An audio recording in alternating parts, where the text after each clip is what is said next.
मानसि आरो मैदेरनि गेजेराव जानाय दाङाबाजिया दिनैनि गोदान बाथ्रा नंलिया आरो बेखौ फोजोबस्रांनो थाखाय आसाम सरकारनि मोनसे गेदेरथार थांखि।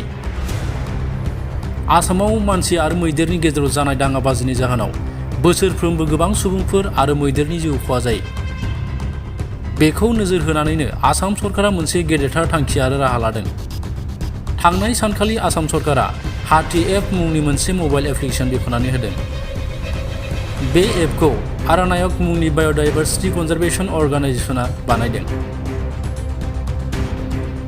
गुबैयै बे एपखौ बानायनायनि थांखियानो जादों मानसि आरो मैदेरनि गेजेराव जानाय दाङाबाजिखौ गैया खालामनाय। HaatiApp मुंनि बे मबाइल एप्लिकेसननि गेजेरजों मैदेरनि थांलाय फैलाय खालामनाय, मैदेरनि खहा खालामनाय रिपर्टफोरनि सायाव थि समाव आपडेट मोननो हागोन आरो गामिनि सुबुंफ्रा होबथानायनि राहा लानायाव मदद मोनगोन, जाय जाथावना गिथाव मोगा-मोगिनिफ्राय बारग'नायाव मदद होनो सांग्रांथि होगोन। मख'नो गोनांदि HaatiAppनि गेजेरजों गवालपारा, बाक्सा आरो चिरांनि सुबुंफ्रा गोबां मुलाम्फा मोननो हागोन।